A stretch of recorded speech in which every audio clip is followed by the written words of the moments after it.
जयपाल सिंह मुंडा इस बात को कहते हुए, जब अल्पसंख्यकों की डिबेट चल रही थी संविधान सभा में, तब वो कहते हैं कि आदिवासी नंबर्स में भले कितना ही कम हो, क्योंकि वो इस देश का पहला नागरिक है, इस देश का पहला मालिक है, इसलिए कभी भी उसे, वो कहते हैं कि उसे अल्पसंख्यक नहीं माना जा सकता है। और इसलिए वो कहते हैं कि मैं अल्पसंख्यक नहीं।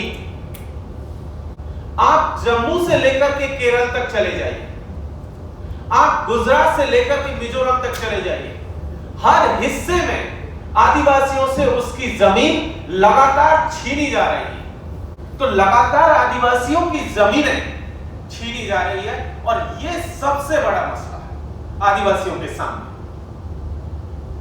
क्योंकि आदिवासी की जमीन जब छिनती है, तो जमीन के साथ आदिवासी का जो रिश्ता है वो एकदम नाभि और नाल का रिश्ता है। एक के बिना दूसरे की कल्पना हम लोग नहीं कर सकते। हम जमीन के बिना आदिवासी की कल्पना नहीं कर सकते। तो सबसे बड़ी समस्या हमारी जमीन का लगातार छीनते हुए जाना है। और दूसरा, जब जमीन छिन रही है, तब हमारी एक और चीज छिन रही है, जो दूसरी बड़ी समस्या है, वो है हमारी पहचान का। लगातार हमारी पहचान पर हमला हो रहा है। बहुत बहुत शुक्रिया दादा।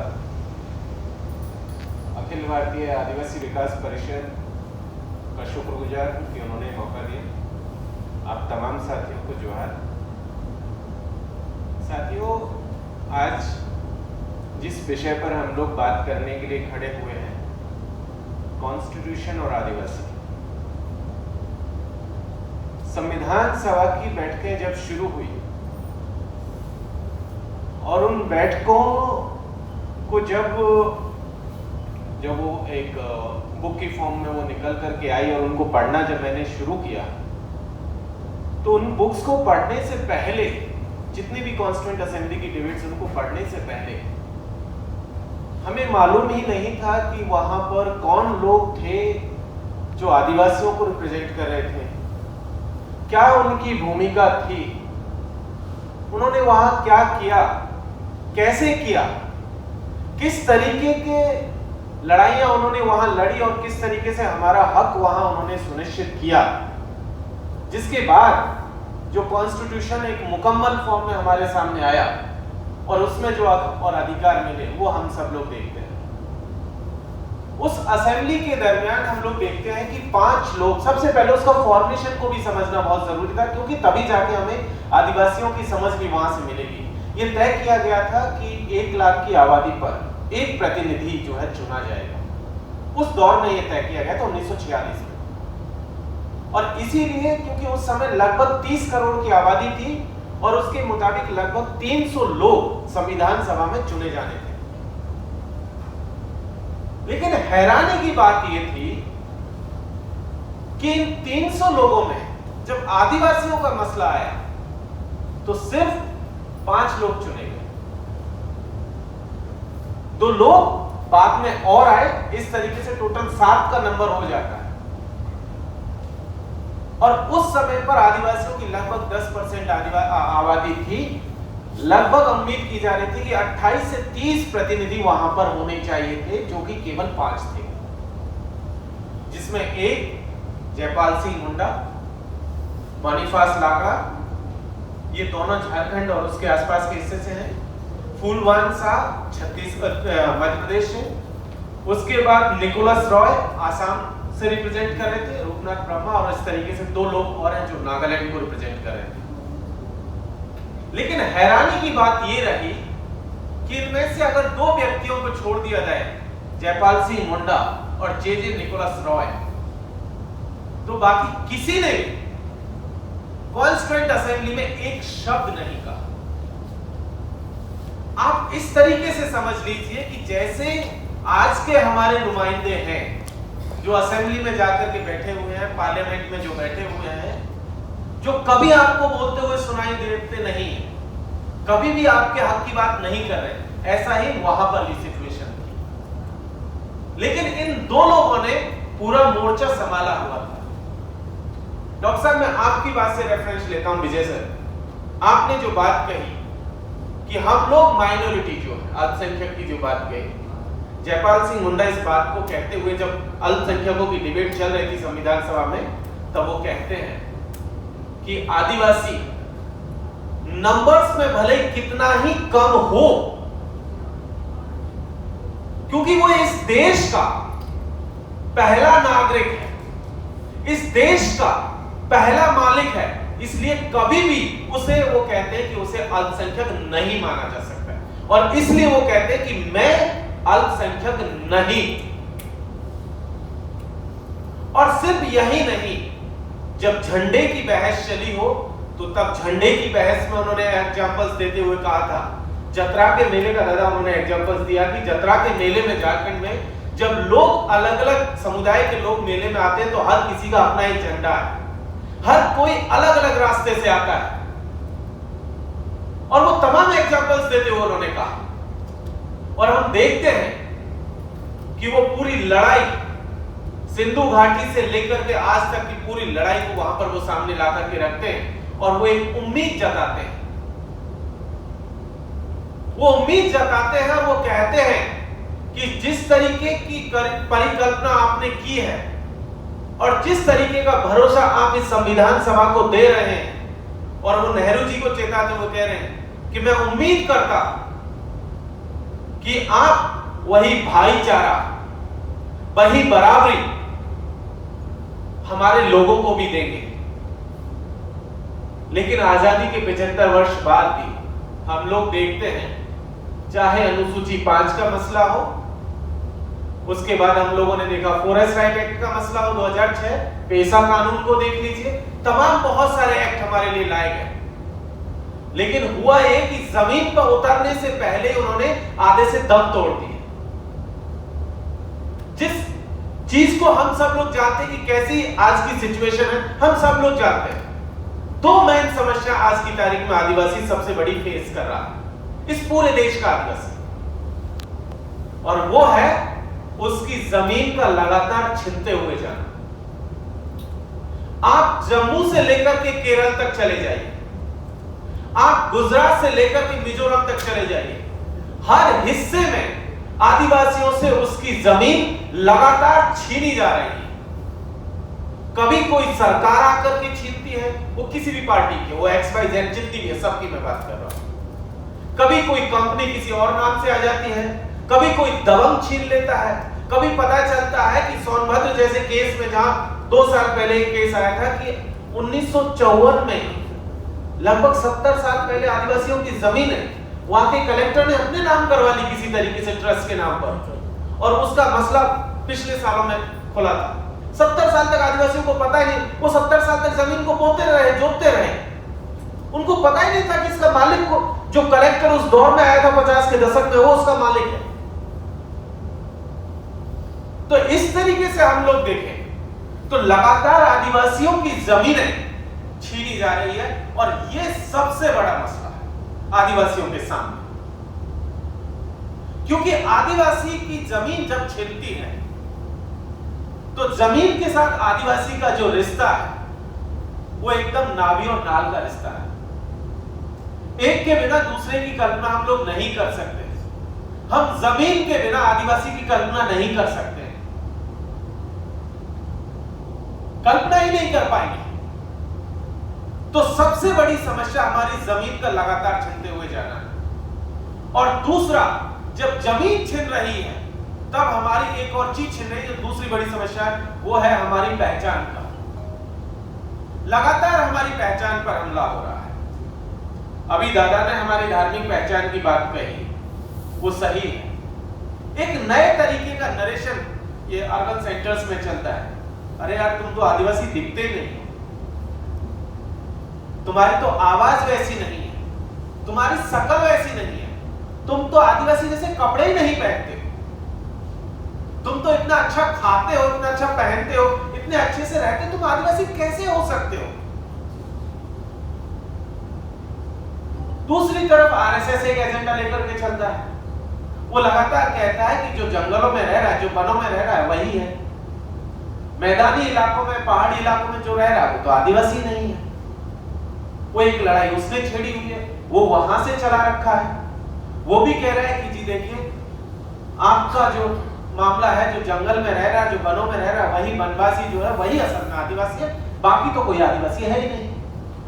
वो पहचान का मसला भी हमारे साथ में है, उसमें हमारी रिलीजियस पहचान भी है। रिलीजियस पहचान को भी यहाँ समझना बहुत जरूरी है।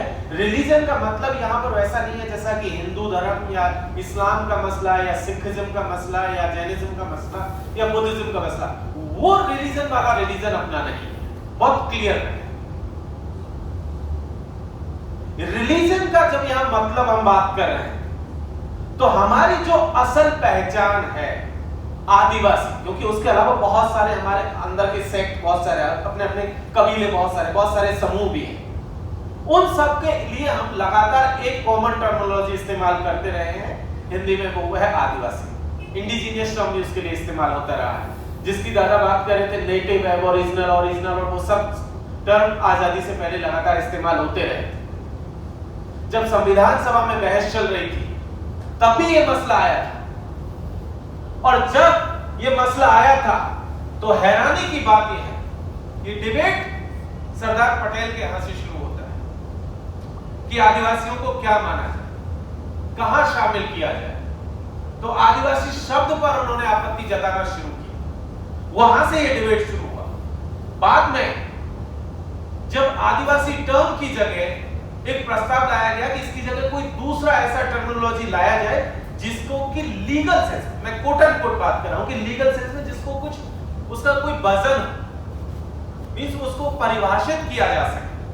और इसके लिए उन्होंने कहा कि इसके लिए जनजाति टर्म ठीक है, शेड्यूल्ड ट्राइब जिसको हम लोग कहते हैं, उन्होंने जनजाति की जो है प्रपोजल दिया। हैरानी की बात ये थी कि प्रपोजल डॉक्टर भीमराव अंबेडकर के हाथों दिलवाया गया। जिस दिन दिलवाया गया वो दिन ऐसा था कि जयपाल सिंह मुंडा साहब उस दिन संविधान सभा की बैठक में उपस्थित नहीं थे, मौजूद नहीं थे जिस दिन ये प्रस्ताव लाया गया। तो विरोध करने वाला कोई नहीं था। जे निकोलस रॉय साहब कांग्रेस के नुमाइंदे थे, आदिवासी तो थे लेकिन कांग्रेस के नुमाइंदे थे। प्रपोजल कांग्रेस की तरफ से आया था, बाबा साहब उसको प्रपोज कर रहे थे। पटेल का ये पूरा ब्रेन था। अपोज करने वाला अगर कोई शख्स वहां पर था तो जयपाल सिंह मुंडा साहब, लेकिन उस दिन वो एब्सेंट है और वो साजिश लाया और वहां उस प्रपोजल को पास कराया गया और पास करा करके लिख दिया गया, कह दिया गया कि आज से अब ये शब्द इनके लिए जो है अनुसूचित जनजाति टर्म इस्तेमाल किया गया, जनजाति किया जाएगा। अनुसूचित इसलिए क्योंकि वो सूची बनाई गई थी, वो अनुसूचित थी, दैट्स व्हाई वो अनुसूचित जनजाति हो गया। ये खेल यहां से शुरू हुआ। जब अगली बैठक हुई और जयपाल सिंह साहब वापस आए और उन्होंने असेंबली के भीतर सवाल पूछा, बाबा साहब से पूछा कि आप हमें बताइए कि जब मैं पहले दिन से एक बात कहता आ रहा हूं कि आप लोग हमें चाहे जंगली कहिए, आदिम कहिए, वनवासी कहिए, ठीक है, बर्बर कहिए, जाहिल, जो भी कहना कहिए, लेकिन मुझे अपने लिए आदिवासी के अलावा और कोई दूसरा शब्द मंजूर नहीं है, फिर आपने ये शब्द कैसे बदला? तब उन्होंने जो आंसर हो सकता था हॉल की तरफ से वो आंसर दिया कि भाई हम लोगों ने यहाँ पे प्रपोज किया, से पास हुआ। और क्योंकि ये लीगल सेंस में थोड़ा ठीक लगता है, एक तरफ अनुसूचित जाति है, दूसरी तरफ जनजाति है, इसलिए ये लीगल टर्म में फिट बैठता है, लीगल परिभाषा में फिट बैठता है। डिबेट क्लिंच हो गई, कोई आर्गुमेंट का मौका ही नहीं बचा। और जो पहली समस्या मैंने बताई थी, उस समस्या को लेकर के भी जयपाल साहब ने एक बात कही। उन्होंने कहा था कि जब आर्टिकल 13 पर बहस चल रही थी, 13 की बहस के दरमियान जयपाल साहब ने एक प्रपोजल दिया था कि आदिवासी जिन इलाकों में भी हैं, जिन जमीनों पर वो रह रहे हैं, उन जमीनों को आर्टिकल 13 के दायरे में लाया जाए। अगर अनुच्छेद 13 के दायरे में वो आते तो आदिवासियों की जमीनें और उन पर उनका मालिकाना हक, उनका जो है संवैधानिक अधिकार होता, मूल अधिकार की श्रेणी में होता। लेकिन जब ये बहस चल रही थी, आर्टिकल 13 पे बहस चल रही थी, उस दिन उन्हें कहा गया कि नहीं, अभी जो अनुसूचित इस शेड्यूल्ड एरिया को लेकर के जो दो कमेटियां बनी हुई हैं, एक के अध्यक्ष ठक्कर बापा को बनाया गया, दूसरे को जो है गोपीनाथ बारदोले थे असमीज ब्राह्मण, एक गुजराती ब्राह्मण, एक असमीज ब्राह्मण, दोनों को बनाया गया। उनकी रिपोर्ट जब आई तब तक आर्टिकल 13 से लेकर के सारे क्लियर हो चुके थे, उसमें कोई गुंजाइश नहीं थी एडिशन डिलीशन। और इस तरीके से बहुत ही साजिशन ये सारा का सारा खेल रचा गया, उसकी वजह से ये दो समस्याएं आज की तारीख में हमारे सामने मौजूद है। अब सवाल है आगे क्या एक्शन क्या हो सकता है, कैसे इसको रिजॉल्व किया जा सकता है। थोड़ा सा बुरा लग सकता है, मैं माफी चाहता हूं, लेकिन एक चीज ये समझिए कि हम लोग जब भी तमाम अपने लोगों को एकजुट करने के लिए जाते हैं, तमाम आदिवासियों को एकजुट, तो हमेशा ये उम्मीद करते हैं कि सामने वाला एकदम से प्योर गोल्ड होना चाहिए, 24 कैरेट होना चाहिए। उसमें रत्ती भर भी मिस्टेक होगी तो हम उसके साथ कोई बातचीत तक नहीं करेंगे। प्योर होना चाहिए, मिलावट बिल्कुल नहीं चलेगी। और यहीं से डिबेट शुरू हो, दिक्कत शुरू हो जाती है, क्योंकि हम सामने वाले को अपने जैसा चाहते हैं। अगर वो मेरे जैसा नहीं है तो भाई तू तेरे रास्ते, मैं मेरे रास्ते चलता।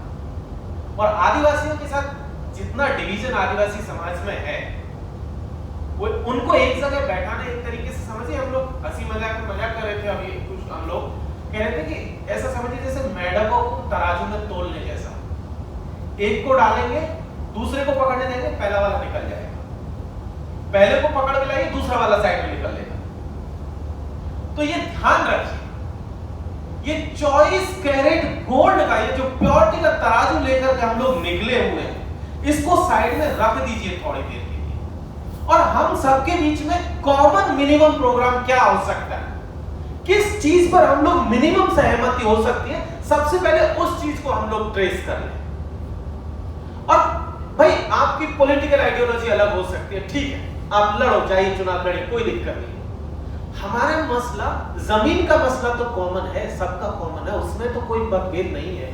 हम उस मसले पे तो साथ आ सकते हैं, ठीक है, मत दीजिएगा आप हमारे कैंडिडेट को वोट, हम आपके को नहीं देंगे, ठीक है, वो अलग चलता रहेगा। लेकिन जमीन की लड़ाई तो हमारी अपनी है, हमारे अस्तित्व की, हमारी पहचान की लड़ाई तो हमारी अपनी है। कम से कम हम लोग उस पर तो साथ आ सकते हैं। और मुझे लगता है कि हमें वही काम करना चाहिए कि कॉमन जो है, मिनिमम जो अंडरस्टैंडिंग एक दूसरे के बीच में बना करके एक काम शुरू किया जाना चाहिए। हमारे पास बहुत सारे ऑर्गेनाइजेशन अलग अलग हिस्सों में काम कर रहे हैं, दिल्ली के लेवल पर भी कुछ लोग हैं, लेकिन दिक्कत यह है कि कभी भी एक प्लेटफॉर्म पर नहीं आते, कभी भी नहीं आते। मुझे ऐसा लगता है कि अब उन सबको एकजुट किए जाने की जरूरत है। दिल्ली नेशनल कैपिटल है, अगर हम लोग दिल्ली के लेवल पर कोई भी एक जॉइंट फोरम टाइप का बना पाए, कोई भी XYZ किसी भी लूज नाम से आप दे लीजिए उसको, जिसके जरिए देश भर के जितने भी लोग दिल्ली में हैं वो एकजुट हो, एक जगह बैठे, और तमाम जितनी भी लड़ाइयां अलग अलग हिस्सों में चल रही हैं उनकी आवाज को एटलीस्ट हम लोग दिल्ली में बुलंद कर सकते हैं। हम जानते हैं कि हसदेव के आदिवासियों को दिल्ली में आकर के अपनी बात रखना आसान नहीं है, लेकिन हम 15-20 लोग थे और कांग्रेस कार्यालय के बाहर प्रदर्शन किए, ठीक से न्यूज छपा, लोगों को मैसेज गया कि दिल्ली के लेवल पर कोई प्रोग्राम हुआ है।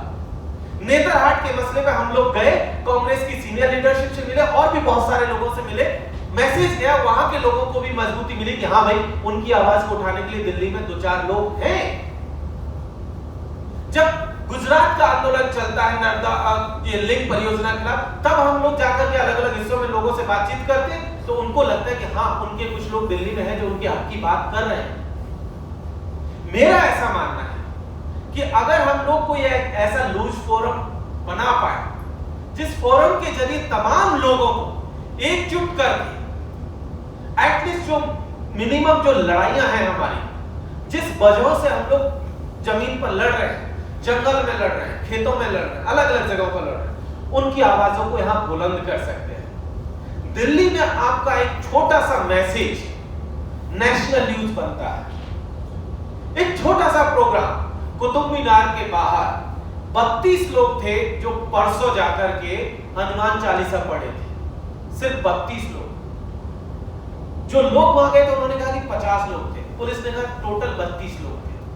लेकिन दिन भर तक पूरा मीडिया दिन भर नाचता रहा उन 32 लोगों के आसपास। हम लगभग 25 लोग थे, 1-1.5 घंटे खड़े रहे थे कांग्रेस ऑफिस के बाहर। जितना भी इंटेलिजेंसिया था, जितना भी मीडिया था, सब आ गया था। वही इस चीज का हमें सेंसिटिविटी समझना चाहिए। अगर हम ये लोग इस तरीके से कुछ कर पाते हैं तो धीरे धीरे, जिसकी बात हमारे पूर्व वक्ता ने कही थी कि भाई हम लोग उसके जरिए हमारी जो अपने जो चैनल्स हैं उनके जरिए आवाज पहुंचा सकते हैं। बहुत सारे ऐसे जो मेन स्ट्रीम के लोग हैं उनके माध्यम से भी हम लोग पहुंचा सकते हैं। सोशल मीडिया से लेकर के बहुत सारे चैनल आज की तारीख में हमारे पास हैं जिनके जरिए हम ये मैसेज नेशन वाइड कम्युनिकेट कर सकते हैं। तो मुझे ऐसा लगता है कि अगर इस दिशा में हम लोग सोचना शुरू करें, कुछ एक्शन लेना शुरू करें, लोगों को एकजुट करना शुरू करें, तो शायद इन चीजों को हम लोग एक दिशा में ले जा पाएंगे और एक कॉन्क्रीट दिशा इनको दे पाएंगे। अदरवाइज पिछले 75 सालों से हम लोग लड़ते चले आ रहे हैं, बहुत कंक्लूजन की तरफ हमारी लड़ाइयां अभी गई नहीं है। लोग लड़ रहे हैं। नेतरहाट में 30 सालों से लड़ाई चल रही है। नेतरहाट के बाहर राजस्थान के आदिवासियों को पता ही नहीं है कि नेतरहाट कोई जगह है वहां कुछ चल रहा है। हसदेव की लड़ाई का नॉर्थ ईस्ट के लोगों को पता ही नहीं क्या हो रहा है। आसाम में कल पिछले 2-3 दिनों से डुलू स्टेट टी बागान में जो है वहां माइनिंग वो चल रहा है कि वहां और एक एयर ग्रीन जो है पट्टी बनानी, हवाई पट्टी बनाना है उनको, तो उसके लिए उन्होंने उजाड़ना शुरू कर दिया टी गार्डन्स को। अभी हमारे साथी यही बता रहे थे, मुआवजे के नाम पर कहा है कि जो आपकी ग्रेच्युटी थी, जो आप लोगों की सैलरी से कट करके जमा हो रहा था, वही आपको मुआवजा दिया जाएगा। सोचने की बात, आपकी सैलरी से कट करके जो बचा है वही आपको मुआवजे के रूप में आपके ऊपर एहसान जता दिया, जमीन ले ली, वो सब चला। ये सिचुएशन है। अब उनके लिए यहां आना मुश्किल है, लेकिन यहां जो लोग हैं उनके लिए अपने घरों से उठकर करके जंतर मंतर तक आना ज्यादा मुश्किल नहीं है। कम से कम आसाम से जो लोग यहां तक आएंगे उनसे तो ज्यादा ही आसान है हम लोगों को। सो यही सारी बातें हैं जिसे मुझे कहना था। बहुत बहुत शुक्रिया। अगर कोई बात बुरी हो तो माफी चाहे।